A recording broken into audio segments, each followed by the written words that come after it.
morning to all. Welcome back to Google Classroom of Sri Gokulam Public School, Gujrath. Today we are going to discuss about a new chapter, namely circles. Okay, chapter number 10, circles. We already know what is a circle and what is some terms related to circle, isn't it? So circle is a collection of points equidistant from a fixed point. Okay. This fixed point is called center and this distance, equidistant, is called radius, isn't it? If we extend this line, we get, what is this line? It is diameter. Yes, diameter of the circle. Diameter of the circle. Now what is the relation between diameter and radius? Yes, half of diameter. Half of diameter is equal to radius, or twice of radius is equal to diameter, isn't it? Half of diameter is radius and twice of radius is diameter, and diameter is used by denoted by the letter D and radius is denoted by the letter R. All these things we learned in earlier class, isn't it? Let's see some other terms related to circles. Okay. Let's see this circle. So this is the center O. So what is this line? This is a straight line passing through the center. So what is it? Diameter, isn't it? Diameter. And this diameter divides a circle into two parts. And this part is called semicircle. Okay? Semicircle. Now listen, there is a circle. O is the center. OA is radius. OB is radius. And AB is the arc AB. So this region is in between these two radii and this arc. This region is called sector. So sector is the region between two radii and an arc. Now if it is a small part of the small region of the circle, then it is a minor sector. Consider this. This is also the region between two radii and this major arc. And therefore, this part, this region is called major sector. Okay? Major sector. Now, another one is, listen, there is a circle and A and B are 2 points on a circle and AB is a line segment joining 2 points on a circle. That is, AB is a chord. AB is a chord. Now what is this? This is an arc AB. So this region lies between chord and an arc. And therefore this region is called segment. Okay, this is called segment. So this is minor segment because it is a smaller region and this part is called major segment. So sector and segment. Sector is region between radii and arc. Segment is the region between chord and an arc. So these are some terms related to what? Circles. Okay. Now next topic is angle subtended by an arc or a chord at a point and at a center. Okay. Angle subtended by an arc. Subtended by means to make. Okay, make an angle by an arc or a chord. Which means that suppose we have a chord. This is our chord AB. Okay, this is our chord AB. And there is a point P on a circle. So this chord make an angle at this point P. What is the angle? Angle APB. Okay. So angle APB means angle subtended by a chord AB at a point P. Now listen, chord AB is same as arc AB. Okay, chord AB is same as arc AB. So the angle APB, is an angle subtended by an arc AB at a point P. Is clear? So angle APB is an angle subtended by an arc. What is the arc? AB, yes, at a point P. So this is the meaning, angle subtended by an arc at a point. Now listen, see, this is the center O. The same chord AB subtend makes an angle at the center. What is the angle? Angle AOB, isn't it? Angle AOB. So this angle AOB is the angle subtended by a chord AB at the point O. O means center. So at center. So angle subtended by a chord or angle subtended by an arc AB at the center. Is clear? So angle at a point and angle at the center. The same chord AB makes an angle at a point P and at the center. So this is the meaning of angle subtended by an arc at a point and at center. Is clear? I am going to discuss some important theorems. Okay. Let's see theorem number 1. Equal chords of a circle subtend equal angles at the center. Okay. See the theorem. Equal chords of a circle subtend equal angles at the theorem. That means, suppose we have two equal chords. So these are the two equal chords. AB is a chord, CD is a chord, and AB is equal to CD. And these chords makes an angle at the center. Suppose this is the center of the circle. AOB and COD. So AB subtend an angle at the center means angle AOB. Chord CD subtend an angle at the center means angle COD. We need to prove angle AOB and angle COD. These two angles are equal. So given chords are equal, we need to prove these two angles are equal. So to obtain these angles as equal angles, we are going to take this triangle and then prove these triangles are congruent to each other by using different congruence rule. Okay, let's see. In this triangle AOB, AB chord is equal to CD chord of this triangle COD. So consider the triangles AOB and triangle COD. In these two triangles, let's see, AB and CD are equal because it is given these are equal chords. Okay, equal chords. Now listen, OA and OC. These two are radii of the circle. So OA equal to OC.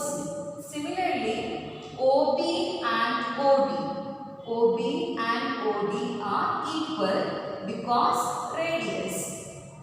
So in this triangle, three sides are equal to three sides of another triangle. Therefore, by which rule? Yes, by SSS congruence rule, we can say that triangle AOB and triangle COD both are congruent to each other. Okay, both are congruent to each other. Therefore, by CP rule, we can try. Listen. By CP rule, angle AOB is equal to angle COD. Isn't it? Angle AOB is equal to angle COD. That means if chords are equal, then the chords subtend an angle at the center are equal. Is clear? So theorem 1, equal chords of a circle subtend equal angles at the center. This is theorem number 1. Now theorem number 2 is just converse of this one. If these two chords makes two equal angles at the center, then chords are equal. Okay? If these two angles are equal, then chords are equal. That is theorem number 2. So using the same statements of this proof, you can easily prove theorem number 2. Okay. So do it by yourself. In the note I give the proof of theorem number 2. There is no difference from here. Consider these two triangles and take these two equal angles and any radii. Then apply SAS congruence rule. You can easily prove that these two triangles are congruent, and therefore by CP/CP rule you can see that AB chord and AC chord, these two chords are equal. Okay.